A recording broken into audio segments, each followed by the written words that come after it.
পরিবেশ, কিন্তু এখানে তো একটা আলো ঝলক দেখতে পাচ্ছি, এটা আবার কিসের আলো? কবরস্থানে এসে আবার জিজ্ঞেস করছিস এটা কিসের আলো? এটা ভূতের আলো, ভূতের। আমি হলাম গিয়ে ভূত পন্টু অন্টু। এই কবরস্থানে থাকি, এই কবরস্থানের পাহারাদার। আমি কত কষ্ট করে এই কবরস্থানে ভূত হয়ে আছি, আর তুই আছিস রাজার বেশে, রাজা রানী প্রজা হয়ে। আজ থেকে আমি হব রাজা। কিন্তু এটা কি করে সম্ভব? আমি হচ্ছি এ রাজ্যের রাজা, আর তুমি হলে গিয়ে ভূত। তুমি যদি এই রাজ্যের রাজা হও, আমার রাজ্যের অনেক ক্ষতি হবে। আমি কখনোই বেঁচে থাকতে এই কাজ হতে দেবো না। তাই তো আমি তোকে এখানে বন্দি করে রেখে যাব, আর এ রাজ্যের আমি হব রাজা।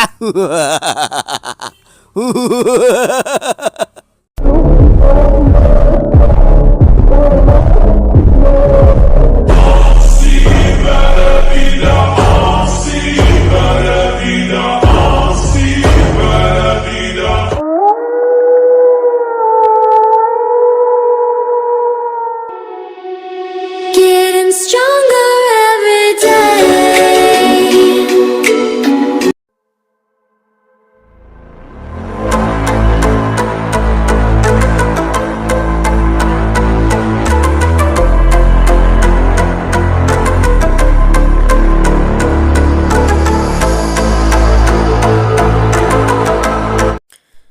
তুমি কোথায় গিয়েছিলে?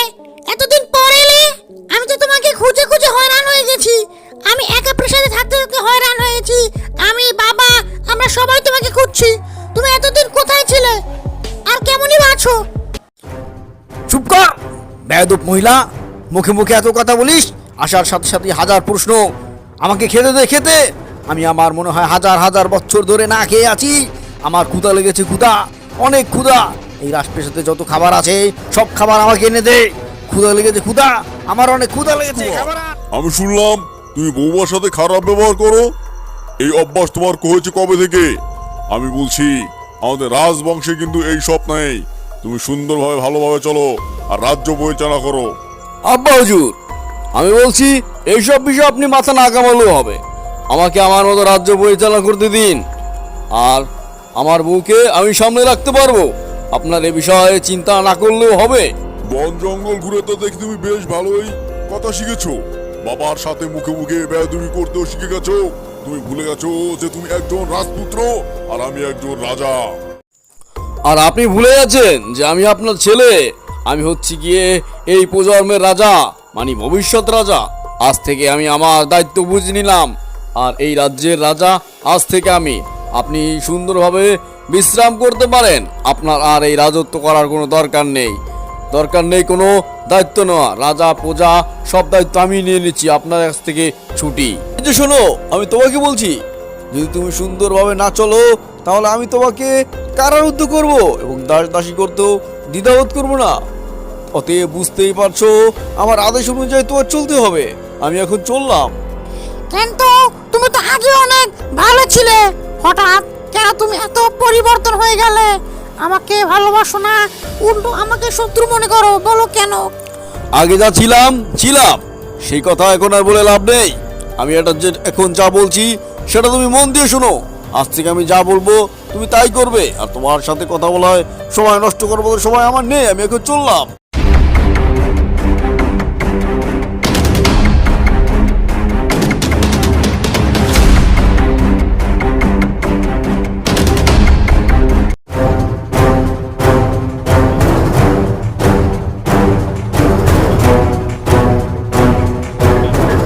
ওস্তাদ, বাহ!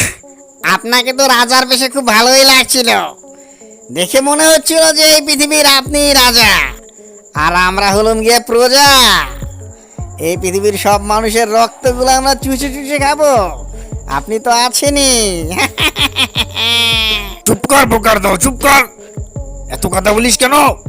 আমি রাজপ্রাসাদে গিয়েছি, রাজা হয়েছি। হাতি ঘোড়া মানুষ সব প্রজা, সবাইকে খেয়ে আমরা সাবার করব। এত তাড়াহুড়া করলে কিছুই পারবো না। আস্তে আস্তে সব খেতে হবে। প্রথম ওদের সাথে খারাপ ব্যবহার করতে হবে, তারপর রাতে আস্তে আস্তে ওদের সব খেয়ে ফেলতে হবে।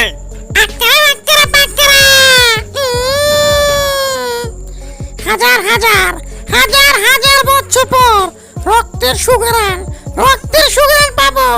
অনেক দিন ধরে মানুষের মাংস খাই না। এদিন সেই দিন আর বেশি দূরে নয়, যেদিন আমরা মানুষের রক্ত দিয়ে গোসল করব আর মানুষের গোশত খাবো।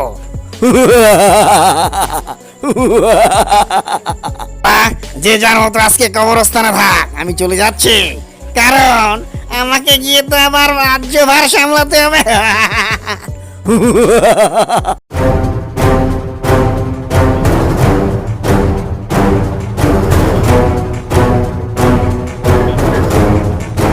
বাবা, আপনি আপনার ছেলের ভিতর কি কোনো পরিবর্তন লক্ষ্য করেছেন? সে কিন্তু আর আগের মতো নেই, আগের মতো ভালো নেই, আগের মতো কিছুই নেই। অনেক খাওয়া দাওয়া করে, উগ্র মেজাজ, একদম শয়তানের মতো, কোনো মানুষের মতো আচরণ নাই। আমার কিন্তু খুবই সন্দেহ লাগছে। আমি আগেই লক্ষ্য করেছি এই বিষয়ে যে আমার ছেলে তো আর আমার ছেলের মতো নেই, সে তো শয়তানের মতো আচরণ করছে। সে কি ভূত পান্টু বান্টু না আমার ছেলে? আমি তো চিনতেই পারছি না। রাঘুতান্ত্রিক বলেছিল যে ভূত পান্টু বান্টু ছুটেছে জঙ্গল থেকে, সে কি আমার ছেলের ভিতরে প্রবেশ করেছে? আমি আজকে যাচ্ছি রাঘুতান্ত্রিকের কাছে।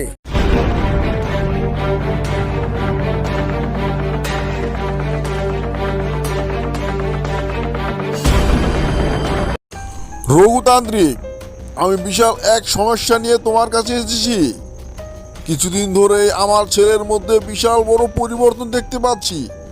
সে আমাদের সাথে খুবই খারাপ ব্যবহার করে, এবং সে যে ব্যবহার করে সেটা কোনো রাজবংশের পুত্রের ব্যবহার নয়, এবং কি সেই ব্যবহার কোনো মানুষের হতে পারে না।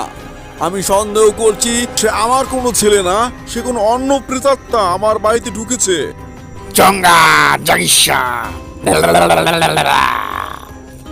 আমি এতক্ষণ যা শুনে বুঝলাম, এতে বুঝতে পেরেছি যে এটা পন্টু পন্টু, ভূতেদের ভূত, আত্মাদের আত্মা, প্রেতাত্মা। ও এতদিন কবরস্থানে ছিল, এই তো ছাড়া পেয়েছে আর গিয়েই তোমার বাড়িতে ঢুকেছে। চলো আমরা যাই, ওকে ছাড়াই।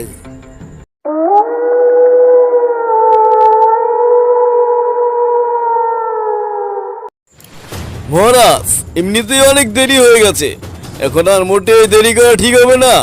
চলুন আমরা বাসায় গিয়ে এখনই পন্টু পন্টুকে ধরে ফেলি, ও যাতে পালাতে না পারে। চলুন এখনই যাই। কিরে সার পন্টু মন্টু, তুই তো রাজার বেশে বেশ ভালোই আছিস, দেখতে তো তোকে রাজার মতোই লাগছে, কিন্তু তুই তো একটা ভূত, কবরস্থানের ভূত। এখানে কতদিন আছিস? অনেক মানুষকে জ্বালিয়েছিস, এবার জ্বালানো শেষ তোর। আপনি এটা কি বলছেন? আমি কোনো ভূত টুট না, আমি হলাম গিয়ে রাজকুমার। ওই যে পাশে আমার বাবা দাঁড়িয়ে আছে। আপনি এসব কি বলছেন? আর আপনি আমার বাড়িতে ঢুকলেন কিভাবে? যান, এক্ষুনি চলে যান। ভূতের কি আর ওজা সহ্য হয়? ভূতের তো আর ওজা সহ্য হয় না। এখন তো তুই ধরা পড়ে গেছিস, নিজের শরীরেও চলে এসেছিস, তাহলে এবার নিজের রূপে ফিরে আয়। কে শালা কাশীতান্ত্রিক, তুই কবরস্থানে আমার পিছু পিছু ছিলি, আর এখন আমি রাজপ্রাসাদ এসে রাজা হয়েছি, এখানেও আর তুই পিছে পিছে চলে এসেছিস। তুই কি ভেবেছিস আজকে আমি তোকে ছেড়ে দেবো? আজকেই তোর জীবনের শেষ দিন, এখানেই মরবি তুই, এখানেই মরা বাচ্চা তো এখানেই দেখা যাবে। এখানে কে কাকে মারবে আর কে কখন মরবে, কিন্তু এখন তো আমার মরার সময় আসেনি, এখন আসে যে তোর। তুই মর, এই নে মর।